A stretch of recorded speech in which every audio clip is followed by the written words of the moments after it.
C'est hyper compliqué quand même. Bon, allez, je me cache, donc ça va durer 3h30. Attendez, sire, expliquez-nous. Vous vous rendez compte que vous savez même pas ce que c'est qu'un angle? Eh ben vous nous expliquez et après on comprend. Nous, c'est ça notre force. On entend un truc une fois et tac, c'est rentré. Salut à tous, aujourd'hui dans ce petit tutoriel on va vérifier les principes généraux que l'on a dans Warhammer Battle V8, c'est-à-dire les bases qui fonctionnent avec tout le monde autour de la table.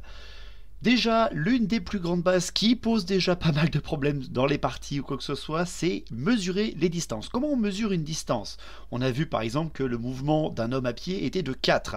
Eh bien, comment on mesure cette distance-là? C'est très simple. Vous avez des mètres et vous avez les pouces. C'est une valeur anglaise, ça fait à peu près 2,53 cm. Bon, vous embêtez pas, les mesures de Games Workshop ou les mesures de couture sont en centimètres et en pouces.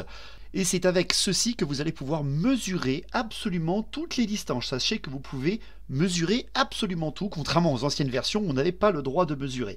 Par exemple, pour voir un ennemi, si vous êtes à distance de charge ou simplement s'il est trop proche de vous ou non, vous prenez du plus proche de votre socle au plus proche de son socle. Et je parle bien du socle de la figurine et pas du socle de déplacement. Parfois il y a des plateaux de déplacement sous les figurines. Non, là on parle bien du socle pur de la figurine. Donc à partir de cela, vous pouvez mesurer depuis le bord le plus proche de votre socle à celui du gars d'en face. Par exemple, sur ce schéma, on voit que les gobelins sont à 6 pas de distance des hallebardiers et on voit que le troll, lui, est à 3 pas. N'oubliez pas qu'il y a parfois, il y a le rayon, c'est-à-dire tout autour de votre figurine, et il y a la ligne de vue, c'est-à-dire en face de votre figurine. Ensuite, je vous l'ai déjà dit dans la première vidéo, Warhammer se joue avec des dés, des D6, presque tout le temps. Il y a aussi deux autres types de dés qui sont utilisés. Alors, les D6 sont quasiment utilisés tout le temps, mais il peut y avoir des variantes. Par exemple, vous pouvez utiliser un D3. Si vous n'avez pas un D3 à disposition, lancez un D6, divisez-le par 2. Pareil, vous pouvez avoir ce qu'on appelle des relances sur vos dés. Une relance n'est effective que si vous avez déjà la règle, et aussi ne peut être fait qu'une seule fois par phase sur le même jet de dés. C'est-à-dire, vous jetez votre dé, vous avez une relance parce que vous avez échoué ce dé-là, vous rejetez, mais vous ne pouvez plus relancer. Et surtout, vous devez garder votre deuxième jet obligatoirement, même s'il est pire. Sachez que si vous avez la relance sur 2 dés ou sur 3 dés, vous pouvez relancer les 2 ou les 3 dés. Les D6, par exemple, peuvent être utilisés dans ce qu'on appelle les tests de caractéristiques. Imaginez, votre adversaire vous lance un sort qui teste sur votre endurance. Là, vous devez sélectionner votre fiche de personnage ou fiche d'unité, vérifier son endurance, jeter un D6 et tenter de faire moins ou égal qu'à votre valeur. Parfois, il peut y avoir des modificateurs. Prenez cela en compte.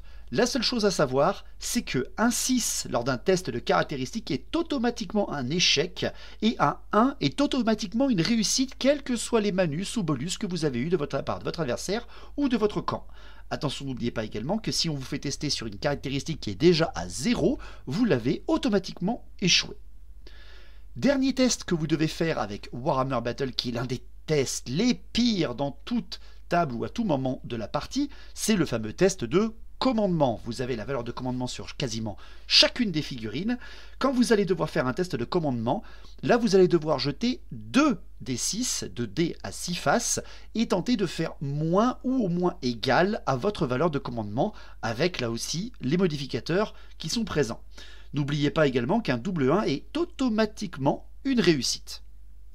Enfin, les lignes de vue. Les lignes de vue, on a déjà vu qu'il y avait des distances à mesurer, mais la ligne de vue parfois peut être bloquée par un décor, par un événement, par un emplacement ou alors une orientation de votre figurine.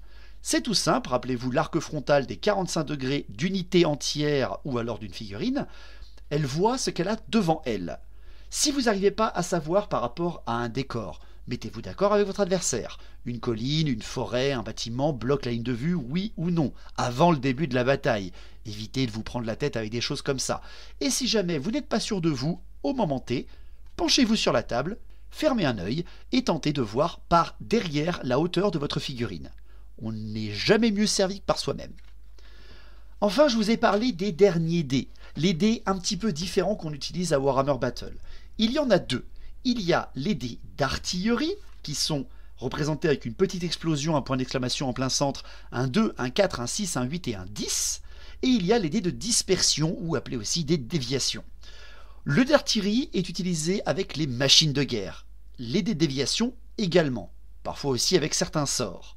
C'est très simple, lorsque vous utilisez une machine de guerre, par exemple une catapulte, elle utilise non seulement ces dés-là, mais elle utilise aussi ce qu'on appelle un gabarit. Il y en a aussi 3 pour Warhammer Battle. Il y a le gabarit de souffle, comme celui-ci, le gabarit qui fait 3 pas de rayon et un autre qui en fait 5. Quand vous avez l'utilisation d'une catapulte, vous allez désigner avec votre gabarit l'endroit où va tomber le boulet, bien entendu en comptant les lignes de vue, n'oubliez pas. Jetez le dé de déviation pour voir si jamais il se déplace à un endroit ou un autre avec ses fameuses flèches, ou alors s'il tombe pile poil sur votre adversaire avec le centre même du dé de déviation qui est le hit, représenté par une cible.